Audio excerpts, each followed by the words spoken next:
दरवाजा खुलने के बाद उसके पीछे से ईशा का खूबसूरत चेहरा नजर आया। असल में रुद्र ने सोचा था कि ईशा आखिरकार चली गई होगी और वो थोड़ा खुश महसूस कर रहा था, लेकिन अब रुद्र एक बार फिर पूरी तरह निशब्द हो गया। आज ईशा ने बहुत ही अनोखे तरीके से कपड़े पहने थे। उसने एक टाइट काली छोटी स्कर्ट पहनी थी और उस छोटी स्कर्ट के नीचे उसका आकर्षक फिगर खास तौर पर दिलकश लग रहा था। उसने काली स्टॉकिंग्स और हाई हील्स पहनी थी। उसका खूबसूरत चेहरा और काले घुंघराले बाल लोगों को एक अवर्णनीय लालच दे रहे थे।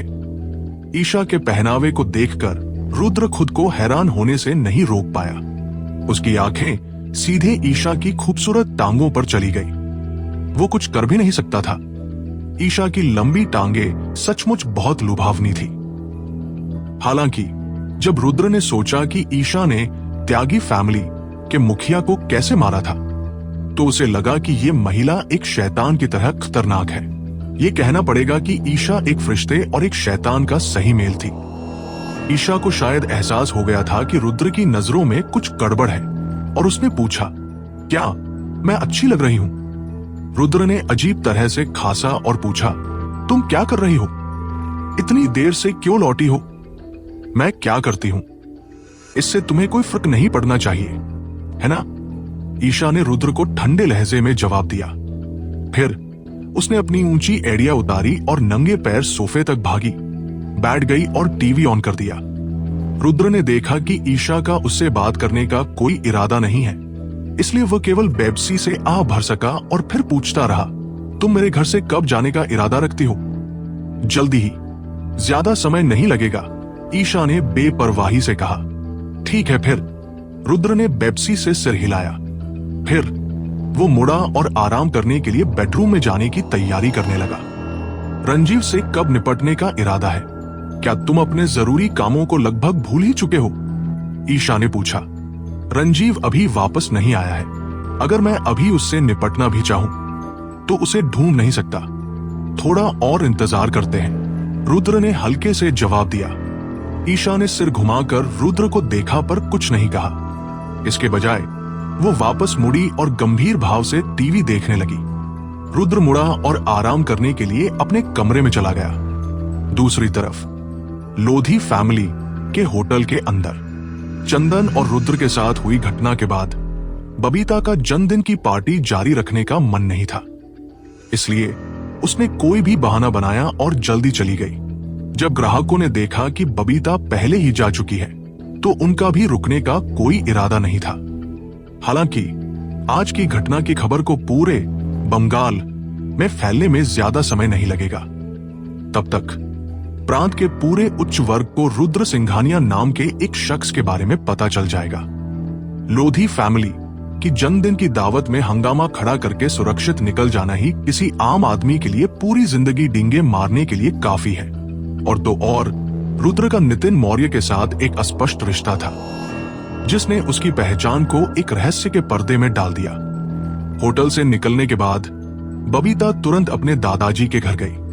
बबीता के दादाजी हबीब लोधी निश्चित रूप से बंगाल में एक महान शख्सियत थे। लोधी फैमिली अब कम से कम 10 सूचीबद्ध कंपनियों को नियंत्रित करती थी और उनकी संपत्ति बहुत पहले ही 10 अरब से ज्यादा हो चुकी थी। हालांकि हबीब के साथ हमेशा एक समस्या रही थी। वो कभी भी एक उपयुक्त उत्तराधिकारी नहीं ढूंढ पाए थे। लोधी फैमिली की 3 पीढ़ियों में केवल 2 लड़के थे और हबीब के सबसे बड़े पोते को मूल रूप से उत्तराधिकारी के रूप में प्रशिक्षित किया गया था। उसने छोटी उम्र में ही अच्छा व्यावसायिक दिमाग दिखाया था। हालांकि उसने एक महिला के कारण किसी की हत्या कर दी थी। हबीब का छोटा पोता बचपन से ही कमजोर और बीमार रहता था। साथ ही उसका दिमाग भी कमजोर था, इसलिए वो लोधी फैमिली का व्यवसाय बिल्कुल नहीं संभाल सकता था। हालांकि हबीब की कई पोतियां थी। उनमें से शायद बबीता उसकी सबसे पसंदीदा थी। उसका इरादा था कि भविष्य में बबीता को लोधी फैमिली का व्यवसाय विरासत में मिले। दुर्भाग्य से बबीता को इन चीजों में ज्यादा दिलचस्पी नहीं थी, इसलिए हबीब के पास चंदन खत्री पर ध्यान केंद्रित करने के अलावा कोई विकल्प नहीं था। उन दिनों चंदन के दादाजी लोधी फैमिली के लिए एक उपकारी थे। इसलिए हबीब ने चंदन और बबीता की जोड़ी बनाने की योजना बनाई। इस तरह चंदन उनके दामाद के रूप में पारिवारिक व्यवसाय को संभाल सकता था। यही कारण था कि हबीब आज भी चंदन और बबीता की जोड़ी बनाने की कोशिश कर रहा था। भले ही खत्री फैमिली लोधी फैमिली से कमतर थी, लेकिन आज हबीब ने वास्तव में चंदन पर ध्यान देना छोड़ दिया। इस बात से बबीता को थोड़ा सदमा लगा। इसलिए होटल से निकलने के बाद वो तुरंत उनसे इसके बारे में पूछने के लिए उनके घर गई। विला में प्रवेश करने के बाद बबीता ने तुरंत हबीब को सोफे पर बैठे देखा। वो जल्दी से पास गई और आवाज दी, दादाजी, क्या जन्मदिन की पार्टी खत्म हो गई? हबीब ने बेपरवाही से पूछा। खत्म हो गई। बबीता ने हल्के से सिर हिलाया। चूंकि तुम्हारे मन में चंदन के लिए कोई भावना नहीं है, इसलिए मैं तुम्हें और परेशान नहीं करूंगा। चंदन भविष्य में तुम्हारे जीवन में दिखाई नहीं देगा। हबीब अच्छी तरह जानते थे कि बबीता इस बार क्यों आई थी, इसलिए उन्होंने समय बर्बाद नहीं किया और सीधे मुद्दे पर आ गए। दादाजी, क्या आपने सच में चंदन पर ध्यान देना छोड़ दिया है? बबीता ने अविश्वास से पूछा। हाँ, मैंने छोड़ दिया है। हबीब ने हल्के से सिर हिलाया और बबीता को देखने के लिए मुड़े, फिर आगे पूछा, उस रुद्र सिंघानिया नाम के लड़के के साथ तुम्हारा क्या रिश्ता है? रुद्र के साथ मेरा क्या रिश्ता है? जब बबीता ने ये वाक्य सुना तो उसकी आंखों में एक अजीब सी चमक आई। बबीता, तुम्हें मुझसे कुछ भी छिपाने की जरूरत नहीं है। इस रुद्र के साथ तुम्हारा क्या रिश्ता है? तुम उसके बारे में कितना जानती हो? हबीब ने धीरे से कहा। बबीता वहीं खड़ी रही और 2 सेकंड तक हिचकिचाई, फिर बोली, दादाजी, रुद्र और मैं बस साधारण दोस्त हैं। हम दोनों प्लेन में मिले थे। अगर तुम बस साधारण दोस्त होते तो क्या वो तुम्हारी इस तरह मदद करता? हबीब खुद को हंसने से रोक नहीं पाए। रुद्र मेरी मदद क्यों करेगा? बबीता ने उलझन में पूछा। क्या तुम जानती हो कि अगर मौर्य फैमिली हमारे साथ सहयोग करता है तो वो कितना जोखिम उठा रहा होगा? इतना ही नहीं, इस सहयोग से मौर्य फैमिली को बिल्कुल भी फायदा नहीं होगा। लेकिन रुद्र की बातों की वजह से नितिन मौर्य ने अपना मन बदल लिया। यह साबित करने के लिए काफी है कि रुद्र तुम्हारी कितनी परवाह करता है। यह भी साबित करता है कि रुद्र और नितिन के बीच का रिश्ता साधारण नहीं है। हबीब ने धीरे धीरे कहा। ये हबीब की बात सुनकर बबीता दंग रह गई। इसलिए मैंने चंदन के साथ तुम्हारी सगाई रद्द कर दी। ऐसा इसलिए है क्योंकि मुझे लगता है कि रुद्र तुम्हारे लिए ज्यादा उपयुक्त है और वो शायद तुम्हें पसंद भी करता है। हबीब ने आगे कहा, दादाजी, मुझे लगता है कि आपको गलतफहमी हुई होगी। बबीता समझाने की कोशिश करने लगी। बबीता, चिंता मत करो। दादाजी इतने सालों से जी रहे हैं, इसलिए मैं कुछ चीजों के बारे में यकीनन गलत नहीं हो सकता। इस रुद्र लड़के के मन में जरूर तुम्हारे लिए भावनाएं हैं, इसलिए मैं आशा करता हूं कि तुम उसके साथ मिलकर रह सकती हो। हबीब ने अपनी बात को बिना तोड़े मरोड़े कहा। लेकिन क्या होगा अगर रुद्र मुझे पसंद ही नहीं करता? बबीता ने माथे पर बल डालकर कहा, तुमने कोशिश भी नहीं की है। तुम्हें कैसे पता कि रुद्र तुम्हें पसंद नहीं करेगा? हबीब हल्का सा मुस्कुराए और बोले, बबीता, दादाजी जानते हैं कि रुद्र के लिए तुम्हारे मन में अच्छी भावना है। इसके अलावा रुद्र और नितिन का इतना अच्छा रिश्ता है, इसका मतलब है कि वह तुम्हारे लायक है। इस बार मैं तुम्हें रुद्र के साथ मिलाने की योजना बना रहा हूं। यह सुनकर बबीता लाचारी से मुस्कुराई। दादाजी, आप बहुत ज्यादा सोच रहे हैं। रुद्र मुझे पसंद नहीं करता। अगर तुम खुद पहल करके रुद्र को चीजें साफ नहीं करोगी तो तुम्हें कैसे पता चलेगा कि रुद्र तुम्हें पसंद नहीं करता? हबीब ने सीधे पूछा। दादाजी, क्या आप मुझे रुद्र को प्रपोज करने के लिए कह रहे हैं? बबीता ने हैरानी से पूछा। मैं बस चाहता हूं कि तुम उसके साथ खुश रहो। हबीब ने भावहीन होकर जवाब दिया। बबीता अपने सामने हबीब को लाचार भाव से देखने लगी। इस समय वो आखिरकार समझ गई कि हबीब ने चंदन को इतनी आसानी से क्यों छोड़ा। ऐसा इसलिए था क्योंकि रुद्र लोधी फैमिली के दामाद के पद के लिए चंदन से ज्यादा उपयुक्त था। बबीता, तुम्हें यह भी पता होना चाहिए कि हमारे लोधी फैमिली को अब एक सक्षम वारिस की जरूरत है। चूंकि तुम रुद्र को पसंद करती हो, मैं उसे एक मौका दे सकता हूं। हालांकि तुम इस मौके को पकड़ पाती हो या नहीं, ये तुम्हारी अपनी क्षमता पर निर्भर करता है। अगर तुम रुद्र को खो देती हो तो भविष्य में जब मैं तुम्हारे लिए शादी की व्यवस्था करूंगा तो तुम्हारे पास कोई विकल्प नहीं होगा। इस समय हबीब ने बबीता से एक बार फिर गंभीरता से बात की। दादाजी, अगर मैं रुद्र को पसंद करती हूं तो क्या हुआ? क्या होगा अगर रुद्र मुझे पसंद नहीं करता? बबीता ने लाचारी से चिल्लाया। अगर इस रुद्र के मन में तुम्हारे लिए सच में कोई भावना नहीं होती तो वह तुम्हारे लिए ये सब क्यों करता? तुम्हें मेरे निर्णय पर विश्वास करना होगा। रुद्र जरूर तुम्हें पसंद करता है, हबीब ने विश्वास से कहा। क्या यह सच में सच है? जब बबीता ने हबीब की बात सुनी तो उसकी आंखों में एक अजीब सी झलक आई। यह स्पष्ट था कि बबीता रुद्र को पसंद करती थी, लेकिन उसे यकीन नहीं था कि वह सच में उसे पसंद करता है या नहीं। अगर वह सच में उसके साथ मिलकर रह पाती है तो बबीता की सभी परेशानियां आसानी से हल हो जाएंगी। इस समय बबीता स्पष्ट रूप से असमंजस में थी।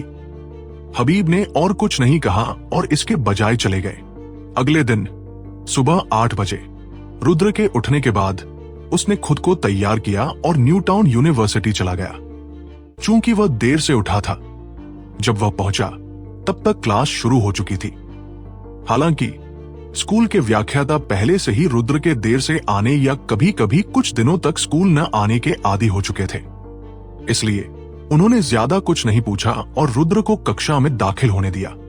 महर ने रुद्र को देखने के बाद उसकी आंखों में एक अजीब सी झलक आई। कल बबीता की जन्मदिन की पार्टी का अनुभव करने के बाद महर पहले ही जान चुकी थी कि रुद्र कोई साधारण व्यक्ति नहीं था। घर लौटने के बाद उसने अपने पिता से रुद्र की पहचान के बारे में पूछा, लेकिन उसे कुछ भी पता नहीं चला। इसने महर को और भी उत्सुक कर दिया कि रुद्र किस तरह का व्यक्ति था। सुबह का समय तेजी से बीत गया। रुद्र की क्लास में केवल आज सुबह ही क्लास थी, इसलिए घंटी बजने के बाद हर कोई अपना सामान पैक करने लगा और जाने की तैयारी करने लगा। जैसे ही रुद्र अपना सामान पैक कर रहा था और वापस जाने की तैयारी कर रहा था, विवेक ने अचानक रुद्र को पुकारा और मुस्कुराते हुए कहा, रुद्र, क्यों न हम बाद में खाने के लिए चलें? जब रुद्र ने विवेक की बात सुनी तो वह एक पल के लिए हैरान हुए बिना नहीं रह सका। फिर उसने धीरे से सिर हिलाया और कहा, ठीक है, तुम लोग जगह तय कर लो। आज मेरी तरफ से ट्रीट है। मुझे तुम्हारे ऐसा कहने का इंतजार था। रुद्र को इतनी आसानी से सहमत होते देख विवेक खुशी से मुस्कुराया। रुद्र, विवेक और बाकी लोगों ने जल्दी से अपना सामान पैक किया और स्कूल के पास किसी भी आम रेस्टोरेंट में खाने की योजना बनाई। हालांकि रुद्र के कक्षा से बाहर निकलने से पहले ही क्लास रिप्रेजेंटेटिव शैलेंद्र ने पहल करके रुद्र के सामने आकर उससे भावहीन होकर पूछा, रुद्र, क्या तुम्हारे पास अभी समय है? मुझे तुमसे कुछ बताना है। जब रुद्र ने शैलेंद्र की बात सुनी तो वह हैरान हुए बिना नहीं रह सका। आखिरकार उसे न्यू टाउन यूनिवर्सिटी आए हुए काफी समय हो गया था, लेकिन यह पहली बार था जब शैलेंद्र ने पहल करके रुद्र से बात की थी। इसके अलावा रुद्र ने शैलेंद्र के भाव को देखा। ऐसा लग रहा था कि उसके पास सच में कोई जरूरी बात बताने के लिए थी। ठीक है, रुद्र ने इसके बारे में ज्यादा नहीं सोचा और सहमत होते हुए सिर हिलाया। शैलेंद्र ने विवेक, देवेश्वर और नारायण की ओर उदासीनता से देखा, फिर पलटा और कक्षा से बाहर चला गया। रुद्र भी उसके पीछे कक्षा से बाहर निकल गया। क्लास रिप्रेजेंटेटिव रुद्र को क्यों ढूंढ रहा है? विवेक ने देवेश्वर से उलझन भरे भाव से पूछा।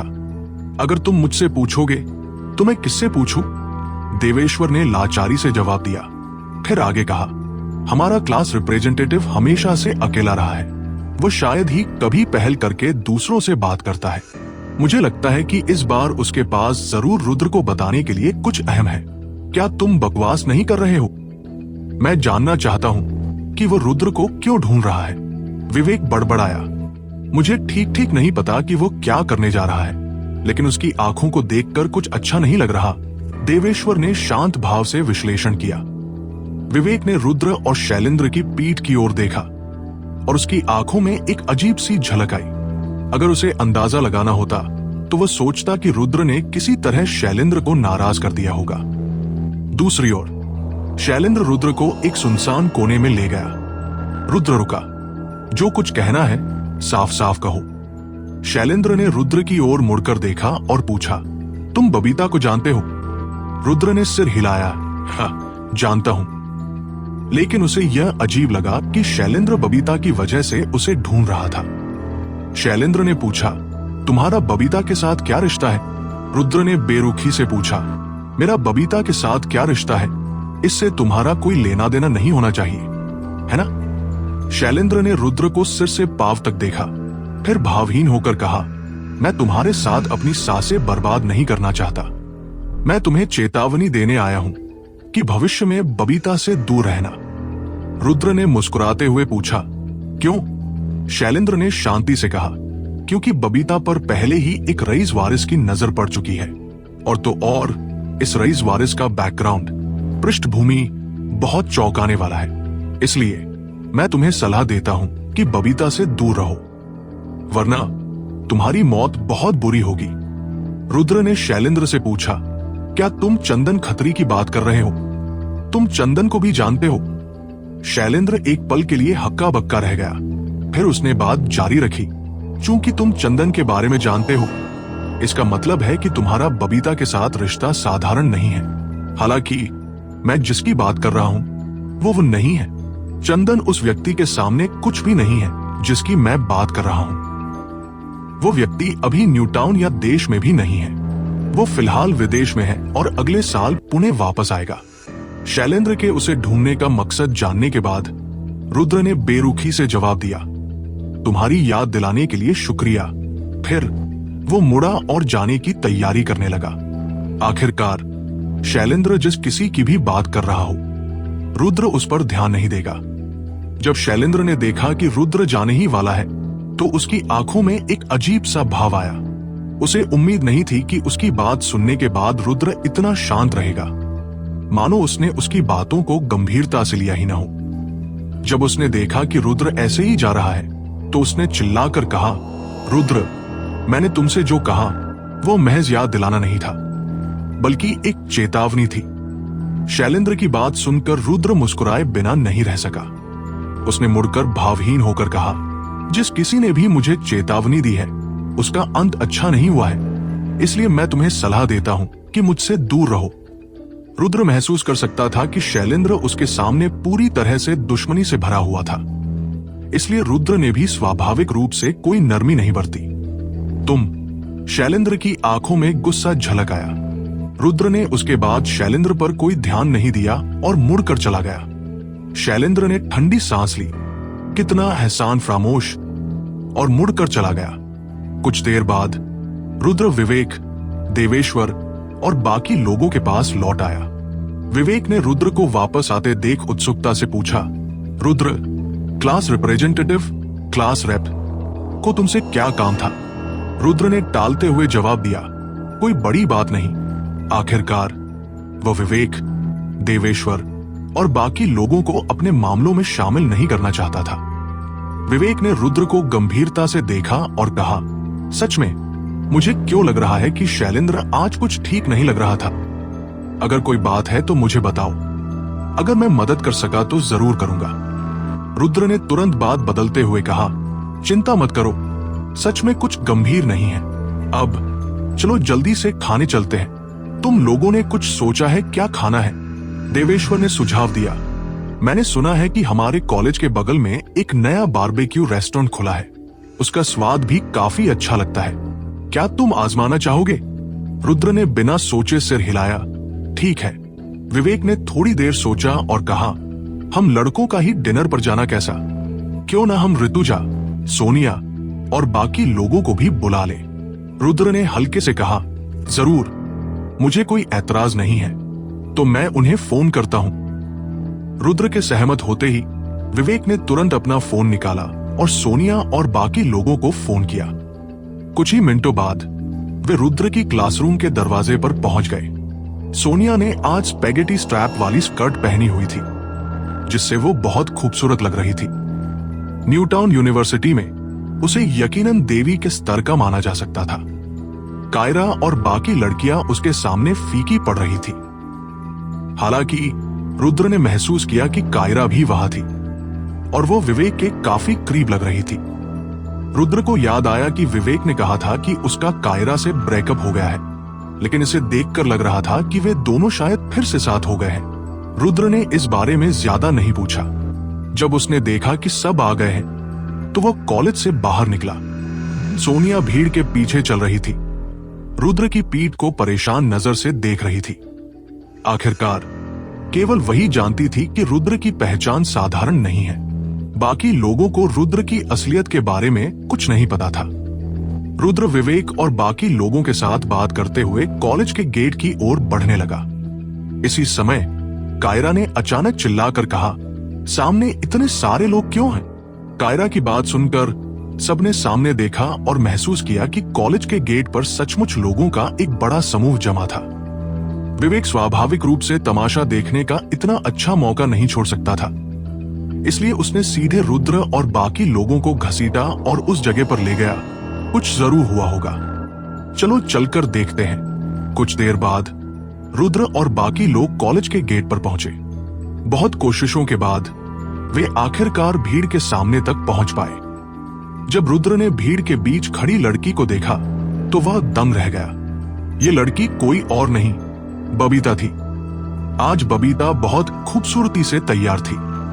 उसने सफेद रंग की वन पीस स्कर्ट पहनी हुई थी और उसकी लंबी कदकाठी छोटी स्कर्ट के विपरीत खासकर आकर्षक लग रही थी। उसकी पतली और गोरी टांगे बिना किसी झिझक के खुली थी। उसने काले रंग की ऊंची एड़ी के जूते भी पहन रखे थे।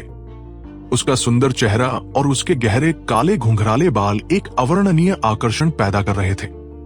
विवेक ने बबीता को देखने के बाद मन ही मन आह भरी, ये बहुत खूबसूरत है, इसीलिए इसे इतने सारे लोग घेर रहे हैं। आखिरकार चाहे उसका शरीर हो, सूरत हो या पारिवारिक पृष्ठभूमि, बबीता को सबसे बेहतरीन में से एक माना जा सकता था।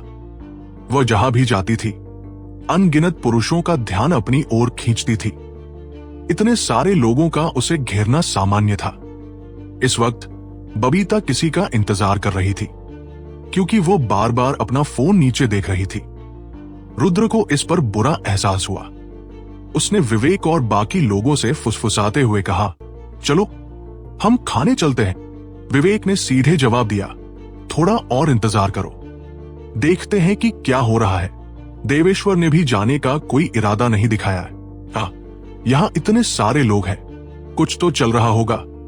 रुद्र ने उन दोनों की बात सुनी तो उसके चेहरे पर थकान का भाव आ गया। उसे चिंता थी कि कहीं बबीता आज उसे ढूंढने न आ जाए, इसलिए वह यहां और नहीं रुकना चाहता था। आखिरकार उसने कल बबीता की बर्थडे पार्टी में इतना बड़ा हंगामा किया था, इसलिए उसे लगा कि उसके लिए पहले निकल जाना ही बेहतर होगा। हालांकि जैसे ही रुद्र मुड़ने वाला था, बबीता ने अपना फोन निकाला और उसका नंबर डायल किया। जब रुद्र ने अपने फोन की रिंगटोन सुनी तो उसे लगा कि कुछ गड़बड़ है। उसने जल्दी से अपनी रफ्तार बढ़ाई और जल्द से जल्द इस जगह से निकलने की कोशिश की, लेकिन अफसोस स्कूल का गेट पहले ही घिरा हुआ था। अभी रुद्र और बाकी लोगों ने अंदर घुसने के लिए बहुत कोशिश की थी और अब बाहर निकलना आसान नहीं था। दूसरी तरफ जब बबीता ने रुद्र की रिंगटोन सुनी तो उसने तुरंत मुड़कर उसे देखा। फिर वो अपनी ऊंची एड़ी के सैंडल में नजाकत से उसकी ओर बढ़ी। रुद्र, बबीता ने पुकारा।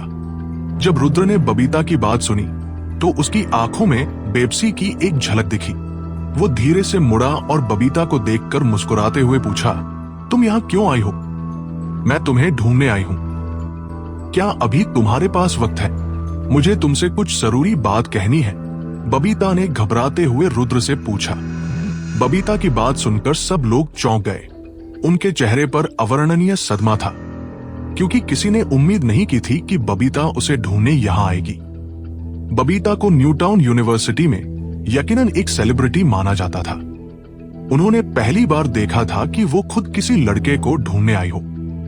इसलिए जिस पल बबीता ने अपनी बात खत्म की, वहां मौजूद लगभग हर किसी का ध्यान रुद्र पर चला गया। कुछ लोग तो फुसफुसाहट में यह भी पूछने लगे कि वह कौन है। इस पल रुद्र को पता था कि जिस बात की उसे सबसे ज्यादा चिंता थी वो आखिरकार हो गई। थोड़ी देर हिचकिचाने के बाद उसने बबीता से फुसफुसाकर कहा, अरे तुम मुझे क्यों ढूंढ रही हो?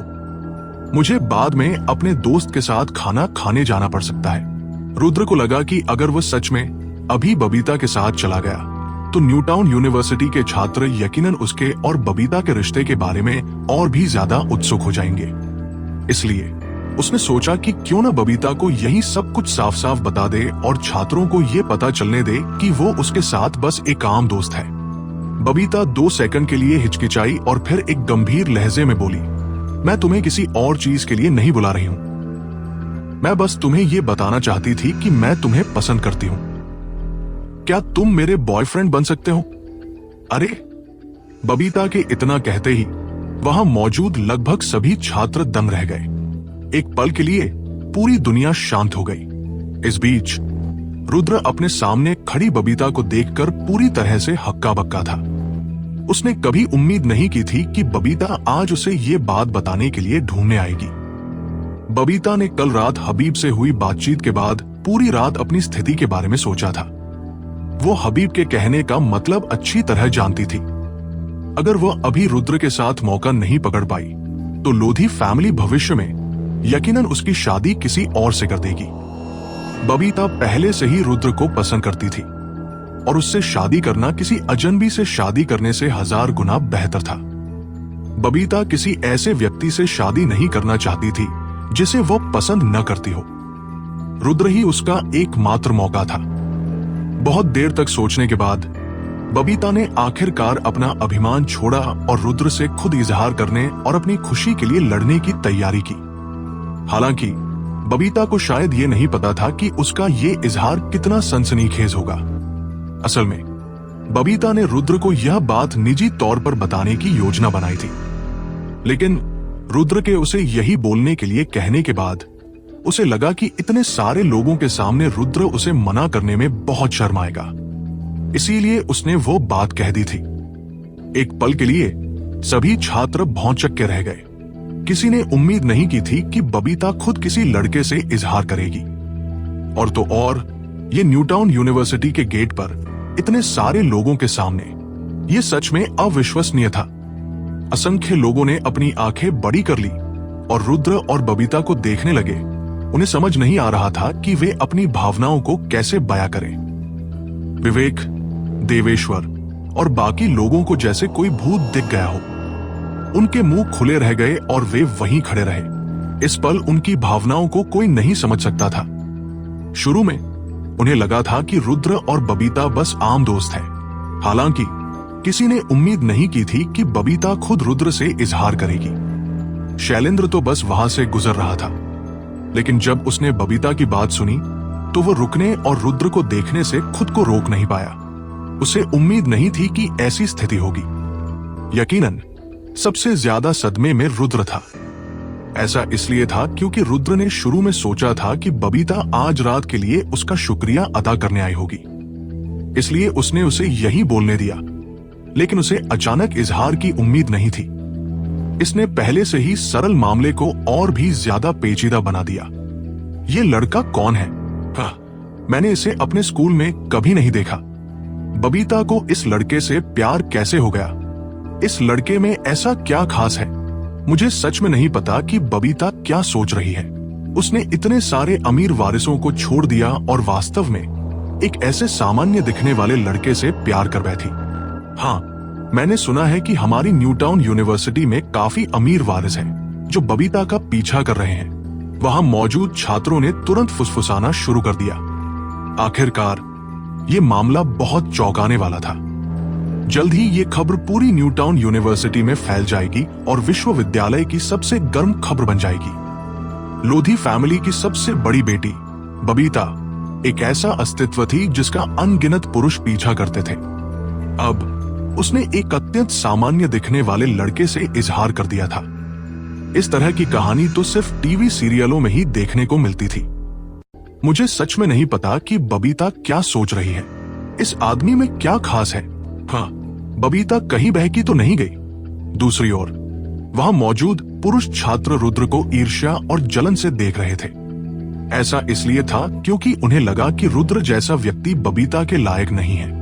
हालांकि वे ये नहीं सोच रहे थे कि रुद्र, वो लड़का जिसने बबीता को खुद इजहार करने के लिए मजबूर कर दिया, कोई साधारण व्यक्ति होगा। अगर रुद्र की असली पहचान सामने आ जाती तो वो यकीनन न्यूटाउन के सभी अमीर वारिसों को धूल चटा देता। इस पल रुद्र एक लाचार भाव के साथ वहीं खड़ा रहा। एक पल के लिए उसे समझ नहीं आया कि उसे क्या करना चाहिए। यह पहला मौका था जब बबीता ने खुद किसी लड़के से इजहार किया था। भले ही वो शांत दिख रही थी, लेकिन असलियत में उसका दिल लगभग उसके गले में धड़क रहा था। उसने मुट्ठियां कसकर भींची हुई थी और उसकी हथेलियों में पसीना आ गया था। जब उसने देखा कि रुद्र कुछ देर तक कुछ नहीं बोल रहा है तो उसने पूछा, रुद्र, क्या तुम मेरे बॉयफ्रेंड बनने को तैयार हो? रुद्र ने बबीता को ऊपर से नीचे तक देखा, फिर कहा, मुझे अफसोस है, मेरी पहले से ही एक गर्लफ्रेंड है, मैं तुम्हारे साथ नहीं रह सकता। एक ही पल में हर कोई फिर से चुप हो गया। रुद्र के शब्द बबीता के रुद्र से इजहार करने से भी ज्यादा चौंकाने वाले और अविश्वसनीय थे। सबको लगा कि उनके सामने का दृश्य किसी सपने जैसा है। ये अवास्तविक, अनरियल लग रहा था। रुद्र, तुम बहुत शानदार हो। विवेक ने मुश्किल से गले में घूंट उतारा। उसे समझ नहीं आ रहा था कि वो अपनी मौजूदा भावनाओं को कैसे बताए। बबीता ने खुद पहल करके रुद्र से इजहार किया, लेकिन रुद्र ने उसे ठुकरा दिया। कोई कल्पना भी नहीं कर सकता था कि यह किस तरह की कहानी चल रही है। बबीता किस तरह की इंसान थी? अगर रुद्र बबीता के साथ रिश्ते में आ जाता तो वो कम से कम 50 साल की कड़ी मेहनत बचा लेता और कुछ ऐसा हासिल कर लेता जो आम लोग पूरी जिंदगी मेहनत करने के बाद भी हासिल नहीं कर पाते। इसके अलावा बबीता एक देवी जैसी दिखती थी। कोई भी उसके जैसी महिला को मना नहीं कर सकता था। क्या इस लड़के के दिमाग में कुछ गड़बड़ है? हाँ, उसने सचमुच बबीता को मना कर दिया। वो क्या सोच रहा है? इस व्यक्ति के दिमाग में जरूर कुछ गड़बड़ है। अगर तुम्हारी गर्लफ्रेंड है भी तो तुम उससे ब्रेकअप कर सकते हो, है ना? मुझे विश्वास नहीं होता कि इस दुनिया में बबीता से ज्यादा परफेक्ट कोई महिला होगी। भीड़ में फिर से चर्चा शुरू हो गई। बबीता को शायद ऐसी स्थिति की उम्मीद नहीं थी। उसकी खूबसूरत आंखें आंसुओं से भर गई जब उसने धीमी आवाज में कहा, रुद्र, तुम्हारी पहले से ही एक गर्लफ्रेंड है ना? हाँ, मेरा अपनी गर्लफ्रेंड के साथ बहुत अच्छा रिश्ता है, इसलिए मैं उसे छोड़कर तुम्हारे साथ नहीं रह सकता। हालांकि मुझे विश्वास है कि तुम भविष्य में अपने लिए कोई और उपयुक्त व्यक्ति जरूर ढूंढ लोगी। रुद्र ने बबीता से धीमी आवाज में कहा, लेकिन मुझे सिर्फ तुम ही पसंद हो। बबीता ने उत्साह में चिल्लाया। उसे अब अपनी प्रतिष्ठा की कोई परवाह नहीं थी। जब रुद्र ने बबीता की बातें सुनी तो उसे काफी दुख हुआ। फिर उसने कहा, यहां बहुत सारे लोग हैं, चलो कहीं और चलकर बात करते हैं। ठीक है। बबीता ने जल्दी से सिर हिलाया, फिर कार का दरवाजा खोला और अंदर बैठ गई। रुद्र ने एक पल के लिए हिचकिचाया और फिर उसका पीछा करते हुए कार में बैठ गया। जल्द ही वे दोनों न्यूटाउन यूनिवर्सिटी के कॉलेज गेट से दूर चले गए, पीछे छात्रों का एक बड़ा समूह छोड़कर जो समझ नहीं पा रहे थे कि क्या हो रहा था। कायरा ने मुड़कर विवेक की ओर देखा और बहुत हैरान भाव से पूछा, ये क्या हो रहा है?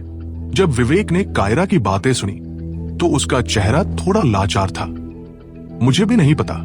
रुद्र और बबीता के न्यूटाउन यूनिवर्सिटी से जाने के बाद वे दोनों एक अच्छे दिखने वाले कैफे में गए और एक प्राइवेट रूम लिया। प्राइवेट रूम में आने के बाद रुद्र ने अपने भावों को ठीक किया और बबीता से धीमी आवाज में कहा, बबीता, मुझे लगता है कि हम एक दूसरे को बहुत कम समय से जानते हैं और तुम भी मुझे अच्छी तरह से नहीं जानती, इसलिए आज तुम मुझसे इजहार करने आई, इसके पीछे जरूर कोई और वजह होगी, है ना? जब बबीता ने रुद्र की बातें सुनी तो उसने सिर उठाकर हैरानी से उसकी ओर देखा। उसे उम्मीद नहीं थी कि रुद्र इतनी जल्दी उसके दूसरे इरादों को समझ पाएगा। अगर तुम्हें कुछ कहना है तो मुझे सीधे बताओ। रुद्र ने देखा कि बबीता बोलने में हिचकिचा रही थी, तो निश्चित रूप से उसके पास छिपाने के लिए कुछ जरूर होगा। बबीता ने गहरी सांस ली और धीमी आवाज में कहा, रुद्र, मैं मानती हूं कि तुम्हारे साथ रिश्ते में आने के पीछे मेरे दूसरे इरादे हैं, लेकिन मैं सचमुच तुम्हें पसंद करती हूं। पसंद करती हो? रुद्र ने बबीता की बातें सुनकर मुस्कुराए बिना नहीं रह सका। फिर उसने हल्के से कहा, तुम इसे बहुत सरल बना रही हो। तुम मुझे बिल्कुल भी नहीं जानती। तुम ये तक नहीं जानती कि मैं कौन हूं, लेकिन तुम कहती हो कि तुम मुझे पसंद करती हो। क्या तुम्हें नहीं लगता कि ये थोड़ी जल्दबाजी है? क्या तुमने पहली नजर के प्यार, लव एट फर्स्ट साइट के बारे में नहीं सुना? बबीता ने उत्साह में पूछा। रुद्र उसकी बातें सुनकर हंसे बिना नहीं रह सका। फिर उसने हल्के से कहा, मैंने पहली नजर के प्यार के बारे में सुना है, लेकिन मुझे उस पर ज्यादा विश्वास नहीं है। चूंकि तुम अपने बारे में बात नहीं करना चाहती, तो तुम्हें पहले यह सुनना चाहिए कि मेरे और मेरी गर्लफ्रेंड के बीच क्या हुआ था। बबीता एक पल के लिए हैरान रह गई। फिर उसने हल्का सा सिर हिलाया और कहा, ठीक है, तो मुझे बताओ। रुद्र ने अपनी बातों को व्यवस्थित किया और फिर बबीता को प्रिया से मिलने के बाद हुई हर बात के बारे में बताया। जब बबीता को रुद्र और प्रिया के रिश्ते के बारे में पता चला, तो उसने महसूस किया कि उसने शायद मामले को अपने दिमाग में बहुत सरल बना दिया था। रुद्र के दिल में उसके लिए कोई भावना नहीं हो सकती। जब तुम मुझे पसंद नहीं करते, तो भी तुम मेरे साथ इतने अच्छे क्यों हो? तुम क्यों चाहते हो कि चंदन मुझसे दूर रहे? बबीता ने उलझन में पूछा। क्योंकि हम दोस्त हैं, रुद्र ने उदासीनता से जवाब दिया। दोस्त? बबीता ने रुद्र की बातें सुनकर वो हैरान रह गई और उसकी आंखों में लाचारी का एक अंश दिखा। इस पल उसे आखिरकार समझ आया कि ये सब कुछ बस उसकी इच्छा, विशफुल थिंकिंग थी। मैंने अपने बारे में बात खत्म कर दी है। अब तुम्हारी बारी है कि तुम मुझे अपने बारे में बताओ, है ना? रुद्र ने पूछा। बबीता 2 सेकंड के लिए हिचकिचाई और फिर कहा, रुद्र, मैं मानती हूं कि तुम्हारे लिए मेरे दिल में अच्छी भावनाएं हैं, लेकिन आज मैंने तुम्हें इतनी आवेग से इजहार क्यों किया? इसकी वजह यह भी है कि मैं अपने परिवार के लोगों द्वारा नियंत्रित होना जारी नहीं रखना चाहती। मेरे दादाजी ने मुझसे वादा किया था कि जब तक मैं तुम्हारे साथ रिश्ते में आ जाती हूं, वो मुझे किसी और से शादी करने के लिए मजबूर करना जारी नहीं रखेंगे। तुम भविष्य में हमारे लोधी फैमिली के उत्तराधिकारी, एयर भी बन सकते हो। मुझे लोधी फैमिली के मामलों में कोई खास दिलचस्पी नहीं है, या यूं कहूं, लोधी फैमिली के मामले मेरे लिए कुछ भी नहीं है, रुद्र ने सीधे जवाब दिया। रुद्र की बात सुनकर बबीता खुद को उसे देखने से रोक नहीं पाई। वो महसूस कर सकती थी कि जब रुद्र ने ये कहा, तो वो बहुत आत्मविश्वास में था। वो शायद डींगे नहीं मार रहा होगा। हमारा एक दूसरे को जानना किस्मत की बात है, इसलिए भले ही तुम मेरे साथ न रहो, मैं गारंटी दे सकता हूं कि लोधी फैमिली तुम्हें शादी के लिए और मजबूर नहीं करेगी। तुम जिसे पसंद करती हो, उसके साथ रहने का फैसला कर सकती हो। बबीता को चुप देखकर रुद्र ने आगे कहा, लेकिन मैं तुम्हें पसंद करती हूं। बबीता ने सिर उठाकर रुद्र को देखा और जोर से कहा, तुम बस अभी आवेश में आकर बोल रही हो। रुद्र ने बेब्सी से जवाब दिया। बबीता ने रुद्र को देखा और कुछ सेकंड तक हिचकिचाई, फिर गंभीर भाव से बोली, मैं इस बात की परवाह नहीं करती कि तुम अभी क्या सोच रहे हो। इससे कोई फर्क नहीं पड़ता कि तुम्हें लगता है कि मैं आवेग में हूं या तुम्हारा इस्तेमाल कर रही हूं। मैं जानती हूं कि मैं क्या महसूस कर रही हूं। मैं इतनी आसानी से हार नहीं मानूंगी। अगर तुम्हारी अभी गर्लफ्रेंड है तो भी कोई बात नहीं। आखिरकार तुम दोनों की शादी तो नहीं हुई है। मुझे लगता है कि मेरे पास अभी भी मौका है। क्यों? रुद्र अपने सामने खड़ी बबीता को देखता रहा और निशब्द हो गया। उसे समझ नहीं आया कि क्या कहे। छोड़ो, जो तुम्हें सोचना है सोचो। मैं तुम्हारे विचारों को तो वैसे भी नियंत्रित नहीं कर सकता, लेकिन मैं तुमसे कभी प्यार नहीं करूंगा, रुद्र ने बेब्सी से कहा।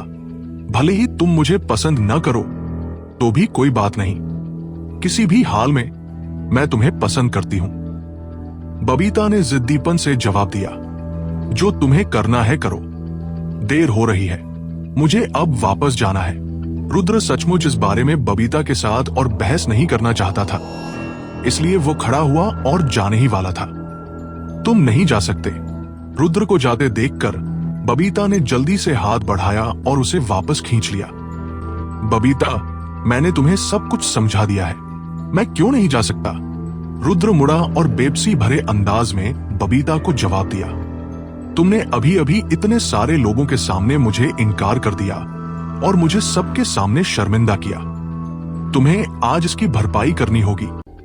बबीता ने एक पल सोचा और कोई भी बहाना ढूंढ लिया। तुम्हारे लिए भरपाई करूं? बबीता की बात सुनकर रुद्र चौंक गया। फिर उसने त्योरी चढ़ाकर पूछा, तुम चाहती हो कि मैं तुम्हारे लिए कैसे भरपाई करूं? बबीता ने रुद्र को देखा और पलकें झपकाई, फिर धीरे से कहा, बाद में मेरे साथ शॉपिंग पर चलो। इसे मेरी भरपाई करने का तुम्हारा तरीका समझो। मेरा तुम्हारे साथ शॉपिंग पर जाने का मूड नहीं है। मेरे पास अभी भी बहुत सारे काम हैं। रुद्र ने त्योरी चढ़ाकर कहा, नहीं, तुम्हें आज मेरे साथ शॉपिंग पर चलना ही होगा, वरना मैं तुम्हें जाने नहीं दूंगी। बबीता ने रुद्र का हाथ पकड़ लिया और चिल्लाई। रुद्र ने बबीता को देखा और कुछ सेकंड तक हिचकिचाया, फिर धीरे से कहा, ठीक है, लेकिन बस थोड़ी देर के लिए। ठीक है। रुद्र के मान जाने पर बबीता खुशी से सिर हिलाया। हालांकि रुद्र जाना नहीं चाहता था, लेकिन बबीता को मुसीबत खड़ी करने से रोकने के लिए उसके पास बबीता के साथ शॉपिंग पर जाने के अलावा कोई विकल्प नहीं था। रुद्र न्यू टाउन के एक कमर्शियल प्लाजा में बबीता के साथ पूरी दोपहर रहा। पूरी दोपहर उसके लिए नौकर बनने के बाद वो आखिरकार बबीता के चंगुल से बच निकला और घर लौट आया। हालांकि जैसे ही रुद्र ने लिफ्ट में प्रवेश किया, एक जोड़ी गोरे हाथों ने लिफ्ट का दरवाजा रोक दिया। फिर एक खूबसूरत आकृति अंदर आई। रुद्र ने अनजाने में लिफ्ट में प्रवेश करने वाली सुंदरी को ऊपर से नीचे देखा। उसके चेहरे के नैनंश बहुत खूबसूरत थे और वो आकर्षक ढंग से कपड़े पहने हुई थी। उसने एक टाइट ब्लैक स्ट्रैप पहनी थी जिसने उसकी छाती को खूबसूरती से उभारा था। नीचे एक डेनिम स्कर्ट थी जिसने उसकी दो पतली और गोरी टांगों को दिखाया। उसने एक जोड़ी लाल ऊंची एड़ियां भी पहनी थी। वो वाकई में बहुत सेक्सी और आकर्षक लग रही थी। रुद्र सिंघानिया, उस खूबसूरत महिला ने रुद्र को देखकर उत्साह से आवाज दी, क्या संयोग है, क्या तुम अभी अभी काम से लौटी हो? रुद्र ने मुस्कुराते हुए जवाब दिया। लिफ्ट में दिखाई देने वाली सुंदरी कोई और नहीं बल्कि कामाक्षी थी, वही खूबसूरत पड़ोसी जिसे रुद्र ने हस्टलर्स क्लब में बचाया था। जब कामाक्षी ने रुद्र को देखा तो वह थोड़ी शर्माई हुई लग रही थी। आखिरकार उस वक्त रुद्र ने उसका शरीर देखा था। साथ ही इस समय लिफ्ट में केवल वे दोनों थे, इसीलिए वह थोड़ी शर्मिंदगी महसूस कर रही थी। हाँ, मैं अभी अभी काम से लौटी हूं। कामाक्षी ने रुद्र को देखा और सिर हिलाया। ठीक है, तुम अब रीना की जगह काम कर रही होगी, है ना? वहां काम कैसा लग रहा है? क्या अब तुम्हें आदत हो गई है? रुद्र कुछ पल हिचकिचाया और फिर कामाक्षी को देखकर पूछा, काफी अच्छा है। मिस रीना मेरे साथ बहुत अच्छा व्यवहार करती है और मुझे बहुत अच्छी सैलरी देती है। मैं अब उनकी असिस्टेंट हूं। कामाक्षी ने घबराते हुए जवाब दिया। फिर उसने रुद्र को देखा और आगे कहा, रुद्र, मुझे सचमुच नहीं पता कि मैं तुम्हारा धन्यवाद कैसे करूं। अगर तुम मुझे इतना अच्छा काम नहीं दिलवाते तो मैं ऐसा काम कभी नहीं ढूंढ पाती। उसके लिए मुझे धन्यवाद कहने की जरूरत नहीं है। ये मेरे लिए एक छोटी सी बात थी। तुम्हें इसे दिल पर लेने की जरूरत नहीं है, रुद्र ने मुस्कुराते हुए कहा। कामाक्षी ने रुद्र को देखा और कुछ सेकंड तक हिचकिचाई। फिर उसने रुद्र से धीरे से पूछा, रुद्र, असल में एक बात है जिसके बारे में मैं हमेशा उत्सुक रही हूं। क्या है? रुद्र ने बेपरवाही से पूछा। तुम आखिर हो कौन? मिस रीना मेरे साथ इतनी अच्छी क्यों है? मुझे लगता है कि मैं इस सैलरी के लायक बिल्कुल नहीं हूं। कामाक्षी ने रुद्र को देखा और कुछ सेकंड तक हिचकिचाई, फिर उससे गंभीरता से पूछा। कामाक्षी की बात सुनकर रुद्र हल्का सा मुस्कुराया और धीरे से कहा, रीना मेरी एम्प्लॉई है, मैं रीना का बॉस हूं। क्या? जब कामाक्षी ने रुद्र की बात सुनी तो उसकी आंखें तुरंत चौड़ी हो गई और वो बहुत सदमे में थी। इसी समय लिफ्ट का दरवाजा खुला। रुद्र ने देखा कि वह मंजिल पर पहुंच गया है तो वह बाहर निकला और धीरे से कहा, मैं घर पहुंच गया। अगर भविष्य में तुम्हें किसी चीज की जरूरत हो तो तुम मुझसे मिलने आ सकती हो या मुझे फोन कर सकती हो। ठीक है। कामाक्षी ने रुद्र को देखा और अन्य ढंग से सिर हिलाया। इस समय कामाक्षी अपने सदमे से शायद उबर नहीं पाई थी। रुद्र के जाने के बाद उसने अपनी चाबी निकाली और दरवाजा खोलकर घर में प्रवेश किया। अंदर घुसते ही रुद्र ने देखा कि ईशा मेहता अभी भी सोफे पर बैठी टीवी देख रही थी। उसका भाव विशेष रूप से गंभीर था। क्या तुमने खाना खाया? रुद्र कुछ पल हिचकिचाया और ईशा से धीरे से पूछा। खाना नहीं, वजन कम कर रही हूं, ईशा ने बेपरवाही से जवाब दिया। उसके बाद वो मुड़ी और रुद्र को ऊपर से नीचे देखा, फिर धीरे से कहा, मुझे उम्मीद नहीं थी कि तुम इतने आकर्षक होगे। बबीता ने खुद आकर तुम्हें प्रपोज किया। मैं तुम्हें बता रही हूं, इसका मुझसे कोई लेना देना नहीं है। तुम्हें कैसे पता चला? रुद्र ईशा के पास गया और माथे पर बल डाले बिना पूछ नहीं सका। बबीता के तुम्हारे सामने इजहार करने की बात ने पूरे शहर में तूफान मचा रखा है। इसमें कोई अजीब बात नहीं कि मुझे पता है ना? ईशा ने उदासीनता से कहा। जब तुम्हें भी पता है तो क्या इसका मतलब ये नहीं कि स्कूल में हर किसी को पता है? रुद्र ने लाचारी से कहा। बेशक, हमारे स्कूल में पहले से ही कई लड़के हैं जो तुमसे बदला लेना चाहते हैं, इसलिए मेरी सलाह है कि तुम फिलहाल स्कूल मत आओ, नहीं तो तुम बड़ी मुसीबत में पड़ जाओगे। ईशा ने कैजुअली, सामान्य तरीके से कहा। ईशा, क्या तुम मुझसे मजाक करना बंद करोगी?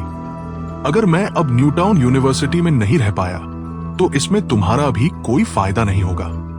रुद्र ने लाचारी से जवाब दिया, फिर अपने कमरे में वापस चला गया। बबीता के इजहार ने वास्तव में रुद्र को बहुत प्रभावित किया था।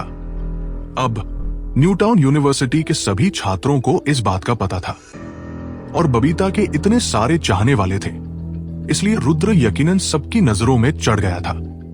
इसलिए रुद्र ने पहले से ही चुपके से विचार करना शुरू कर दिया था कि क्या उसे ईशा की सलाह मानकर कुछ दिनों के लिए छिप जाना चाहिए और तूफान के गुजरने का इंतजार करके फिर स्कूल जाना चाहिए। रिंग। उसी पल रुद्र का फोन अचानक बजा। रुद्र ने अपना फोन निकाला और देखा कि ये वैदेही का फोन था, इसलिए उसने जल्दी से कॉल उठा लिया। हेलो, रुद्र ने धीमी आवाज में कहा। मास्टर, मेरे पिता कल रात न्यूटाउन वापस आ जाएंगे। वैदेही ने समय बर्बाद नहीं किया और सीधे मुद्दे पर आई। कल रात वापस आ जाएंगे, है ना? रुद्र ने उत्साहित होकर कहा। आखिरकार रुद्र इतने लंबे समय से रंजीव की खबर का इंतजार कर रहा था। अब जब रंजीव आखिरकार वापस आ रहा था तो रुद्र के पास आखिरकार कुछ करने को था। हाँ, मैंने अभी अभी अपने पिता से बात खत्म की है। मेरे पिता की आदतों के हिसाब से वो वापस आने पर जरूर कैसीनो जाएंगे। वो आमतौर पर घर जाकर आराम करने से पहले एक रात के लिए खेलते हैं। वैदेही ने फुसफुसाया। ठीक है, मुझे कैसीनो का सटीक स्थान और तुम्हारे पिता के वापस आने का समय भेज दो। रुद्र ने सिर हिलाया। ठीक है, वैदेही ने जल्दी से हाँ कहा और फोन काट दिया। एक पल बाद रुद्र को वैदेही का एक संदेश मिला। इतना खुश किस बात पर हो? रुद्र के चेहरे का भाव थोड़ा अलग देखकर ईशा ने धीरे से उससे पूछा। रंजीव आखिरकार वापस आ गया है, रुद्र ने जल्दी से ईशा को बताया। सच में? रुद्र की बात सुनकर ईशा थोड़ी उत्साहित हो गई। आखिरकार ईशा को असली चिंता उन लोगों की थी जो सेठी से संबंध रखते थे। उसे रुद्र के निजी मामलों की परवाह नहीं थी। हाँ, वैदेही ने मुझे खुद बताया है, रुद्र ने धीमी आवाज में जवाब दिया। ईशा ने रुद्र का फोन लेने के लिए हाथ बढ़ाया, फिर उस पर संदेश देखा और उसकी तरफ मुड़कर कहा, इतने लंबे समय के बाद तुमने आखिरकार कोई ढंग का काम किया है। तुम्हारा क्या मतलब है? मैं तो हमेशा से गंभीर काम करता रहा हूं। ठीक है, रुद्र ने चिढ़कर जवाब दिया, फिर आगे कहा, मैं रंजीव का इंतजार कर रहा था, लेकिन वह काफी समय से विदेश में था, इसलिए मेरे पास उससे संपर्क करने का कोई तरीका नहीं था। जब ईशा ने उसकी बात सुनी तो उसने उसकी तरफ उदासीनता से देखा और धीरे से कहा, मेरे पास जो जानकारी है उसके अनुसार रंजीव बहुत सावधान रहता है। भले ही हमें अब उसका सटीक स्थान पता चल जाए, पर उससे मिलना हमारे लिए आसान नहीं होगा। आखिरकार वो हर बार कैसीनो जाता है तो एक खास कमरे में जाता है। रुद्र ने ईशा की बात सुनी तो वो थोड़ा असमंजस में पड़ गया। दरअसल रुद्र ने इस समस्या के बारे में पहले भी सोचा था।